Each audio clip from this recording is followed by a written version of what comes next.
Christine ya, berarti pokoknya. Oh, Cici itu.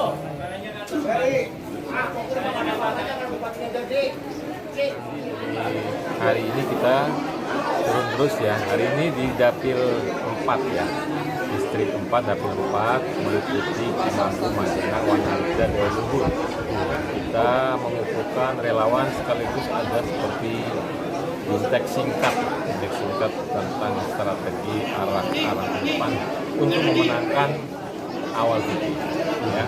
Tentunya dengan ini mudah-mudahan kita semakin kegiatan kanvas ini di semua wilayah dari sampai sudut ke sudut ya, di 4 penjuru mata angin pemilih makin memberikan pilihan kepercayaan kepada umat.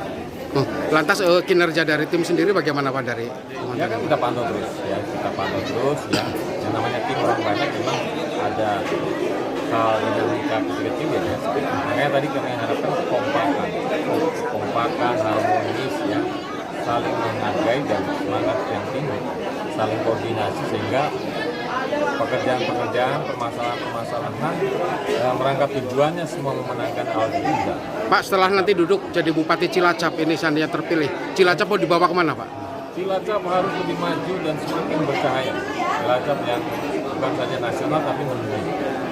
Itu kan ada program unggulan Pak, diantaranya salah satunya apa Pak yang paling mendasar?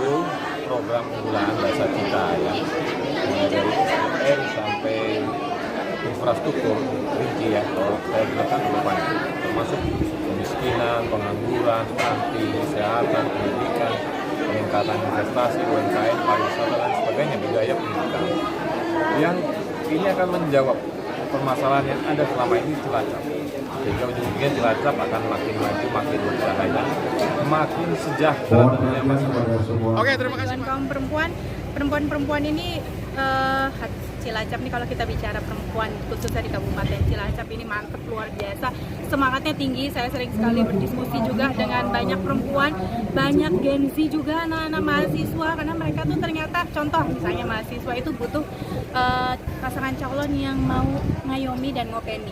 Mereka itu idealis gitu ya, jadi siapapun itu kemarin mereka bilang sudah siap mendukung kita karena kita itu mau mendengarkan kaum milenial dan Gen Z. Tidak hanya wacana di depan, tapi memang sudah kerap kali dilakukan. Nah, perempuan-perempuan di Kabupaten Cilacap ini dengan kinerja yang satset, dengan bakat yang luar biasa, kita juga ingin Kabupaten Cilacap ini menjadi kabupaten kreatif, gitu ya. Karena udah punya kreativitasnya, udah punya bakatnya.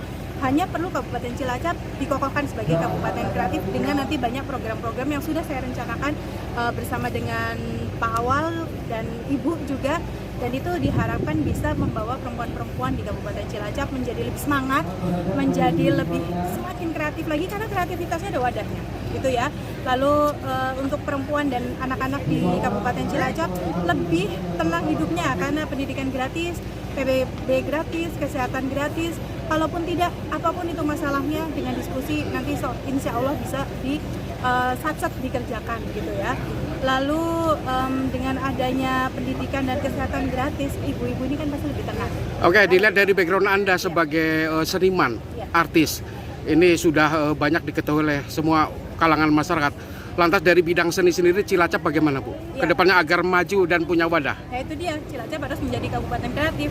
Seniman di Cilacap sendiri banyak dan banyak sekali juga yang terkenal di ibu kota gitu ya. Jadi nanti yang anak-anak mudanya ataupun siapapun senimannya bisa mendapatkan wadah minimal di daerah ini ada kesenian yang mumpuni. Lalu kita juga bisa mengadakan acara-acara yang lebih sering, yang lebih menjadi wadah tidak hanya musisi dari nasional tapi juga musisi-musisi yang di Cilacap ini bisa ada tempatnya untuk manggung gitu ya. Dulu waktu zaman saya sekolah itu ada misalnya kafe-kafe yang rutin membuat acara sebulan sekali, misalnya di dulu kalau zaman dulu di Es Parman. Nah, ini semoga nanti kedepannya juga bisa dilaksanakan lebih rutin sehingga seniman itu semangat. Oke, terima kasih Ibu, selamat siang Bu.